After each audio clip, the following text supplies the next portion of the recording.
হাক্কুল্লাহ আর হাক্কুল ইবাদ, একটা হলো আল্লাহর হক আর একটা বান্দার হক। কি ঠিক আছে নি? আল্লাহ বলতেছে বান্দা আমার যে হকগুলো নামাজ রোজা হজ যাকাত আমি চাইলে এটা মাফ করে দিতে পারি, কিন্তু বান্দার হক কেমনে মাফ করুন? একজনের টাকা মারি দিয়ে চলে গেছো মরি গেছো, তো এটাকে আর মাফ করার সুযোগ আছে নি? বান্দা ফাইব এটা আমি কিভাবে মাফ করুন? তাহলে কিয়ামতের মাঠে এটা বুঝাই দিতে হবে। কেমনে বুঝাইবেন? আমি এই কথাটা বলেই ছাড়িয়ে দিচ্ছি।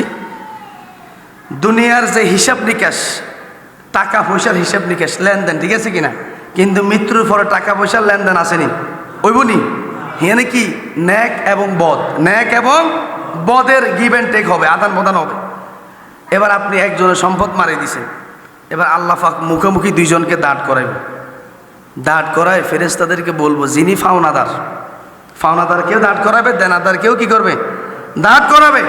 দাঁড় করানোর পরে এবার আল্লাহ ফেরেশতারে বলবে দেখো যে ফাওনাদার তো আছে, এবার যিনি দেনাদার তার নেক আমল ডায়েরি খোলো, এতে যে সওয়াব হারাইছে আর কাছে এটা একটু খোলো।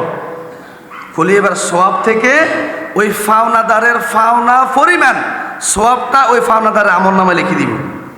খেয়াল করেন কিন্তু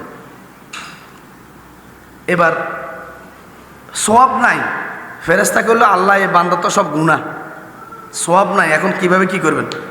এবার আল্লাহ বলবো ফাওনাদারের ডায়েরিটা আমল নামাটা একটু খোলো। এই ফাওনাদারের আমল নামা খোলার পরে বলবে তার আমল নামার মধ্যে গুনাহ আছে কিনা দেখো। ফাওনাদারের আমল নামায় যদি গুনাহ থাকে ওর সমপরিমাণ যে সম্পদ পাইতো এই সমপরিমাণ গুনাহ ওই কি দেনাদারের আমল নামায় লিখিত। কথা কি বুঝতে পারছি?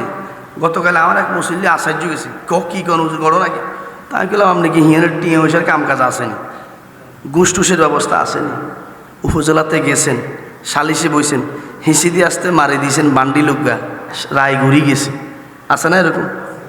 সালিশে বইছেন, সালিশদারে গো আতাক্কান হিসে তা অঙ্কা যারা সালিশদার চাইন সবাই ন, কিন্তু কিছু কিছু সালিশদার আছে আত বামের খান কোনায় দা রাতকে হুত হেতাকে আতিয়ান জানলার বাহারে থাক কোনায় দা সকালবেলা সালিশ আতিয়ান জানলার বাহারে বান্ডি লোকগা দিয়ে গেছে, সকালবেলা রায় ঘুরি গেছে। এগুলো হলো দুনিয়ার হিসাব নিকাশ। মৃত্যুর পরে আপনি কি সুযোগ আসেনি?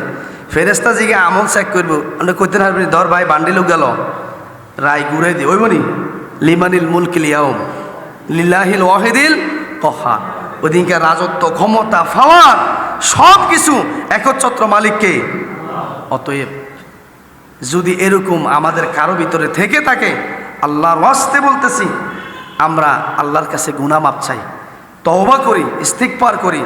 আমরা যদি এখনো অনেকে নামাজ না পড়ি, পাঞ্চুয়াল নামাজ না পড়ি, আমরা নামাজটা ধরি, নামাজটা পড়ার সুযোগ করি। সম্মানিত উপস্থিতি, যে কথাগুলো আমি স্বল্প পরিসরে বলেছি এই অনুযায়ী